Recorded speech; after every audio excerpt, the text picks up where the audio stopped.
Subhanallah, hampir semua orang non-muslim itu datang kepadanya sinyal. Hampir orang-orang Islam orang non-muslim yang datang kepada saya ucapin syahadat. Semua kisahnya kalau bagi saya sih, kalau kita mungkin dengar biasa-biasa saja. Ada yang merinding karena dengar azan, ada yang karena melihat jilbab, ada yang karena melihat orang ke masjid, ada yang karena mendengar beberapa ayat Al-Quran, gitu kan. Semuanya yang mungkin kita biasa dengar, tetapi subhanallah mereka berbeda. Sinyal Allah datang. Ada satu teman saya di Surabaya, teman dekat saya, dia ceritakan pengalaman dia. Tetangganya ada seorang pastor. Pastor ini berarti orang Katolik. Kemudian dia bilang, "Pastor, saya ini kebetulan teman saya ini bukan dai, tapi dia sering hadir di pengajian dan orangnya humoris, suka lelucon gitu ya.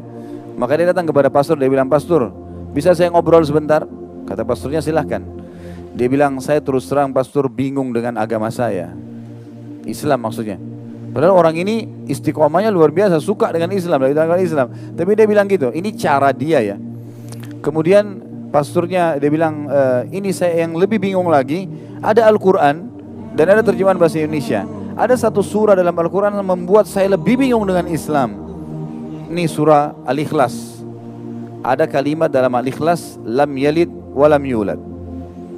Tidak beranak, tidak diperanakkan. Tuhan itu enggak punya asas, nggak ada orang tuanya, dan tidak ada juga jalurnya ke bawah, nggak ada anak-anaknya. Karena kalau ada orang tua pasti ada kakek nenek, kalau ada anak pasti ada cucu dan cicit dan seterusnya. Kata pasturnya langsung, memang agama kamu itu membingungkan gitu. Kata teman saya ini, ya, semoga Allah jaga beliau. Sekarang masya Allah masih ada dan berhasil sukses sekali di Surabaya dan sudah selesaikan S3-nya. Dia bilang begini aja pastor, saya kasih Quran terjemahan ini, pastor coba pelajari, kasih saya Injil terjemahan saya pelajari. Seminggu kemudian kita ketemu, siapa tahu ada jawaban. Kata pastor, baiklah, dikasih Injil terjemahan, dia juga ambil Quran terjemahan. Dia bilang, saya bawa pulang Injil tersebut, saya sempat letakkan di meja kerja saya. Tapi saya terlupa gitu kan. Selama seminggu saya tersibukkan dengan kegiatan-kegiatan. Lalu kemudian saya ketemu lagi seminggu kemudian, ternyata pastor ini serius membaca ayat lam yalid walam yulad, lam yalid walam yulad. Ini terputar-putar dibaca terus. Dia bilang setelah seminggu saya ketemu, lalu kemudian saya tanya, pastor ada waktu? Ada. Bisa saya masuk? Silakan. Bagaimana pendapat pastor? Ada jawaban nggak yang kebingungan saya kemarin? Pastornya bilang, kayaknya agama kamu yang benar deh. Memang kayaknya Tuhan nggak boleh punya asas, nggak boleh punya bawah. Kalau Tuhan itu harus dia esa, gitu kan? Akhirnya sama teman saya diajak, kalau gitu syahadat aja pastor, masuk Islam di tangan dia. Sesuatu yang kadang-kadang tidak masuk di akal kita. Ada teman saya di Makassar kemarin, Syekh Ali Rimi dari Mekah, dan ada satu lagi Syekh Hamad dari wilayah Hail. Dua orang ini diutus oleh Saudi jadi dosen, satu di UIN, satu di UMI di Makassar. Saya sering kali kalau waktu berapa tahun lalu saya di Makassar, ini kisah sekitar mungkin 9-10 tahun yang lalu, saya telepon, sering kalau ada apa-apa saya beritakan, akhi kalau butuh apa-apa telepon saya saja. Dia bilang baiklah. Satu waktu dia telepon saya, dia bilang, Khalid coba kesini penting. Saya bilang kenapa? Dia bilang ada orang mau masuk Islam.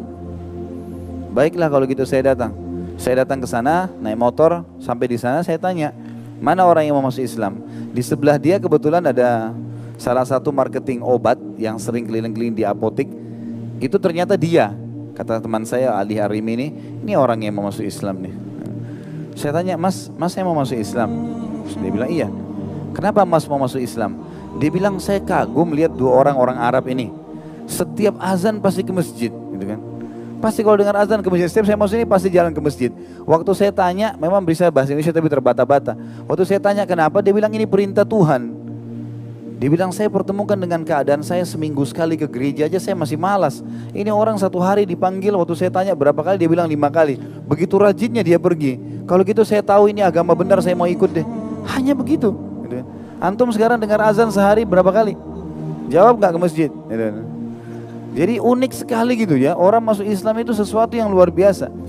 Jadi jangan pernah berpikir, oh Islam ini sulit untuk ditawarkan. Oh Islam ini diterima atau enggak ya? Untuk berdialog, untuk berbicara menawarkan Islam saya harus hafal Injil enggak? Atau saya hafal Taurat enggak? Itu tidak perlu. Tawarkan Islam, selebihnya tawakal kepada Allah. Karena tugas kita hanya menyampaikan. Allah berkata kepada Nabi Muhammad SAW dalam Al-Quran, ma'alaika illal balag. Tugasmu hanya nyampaikan hai Muhammad, enggak lebih dari itu.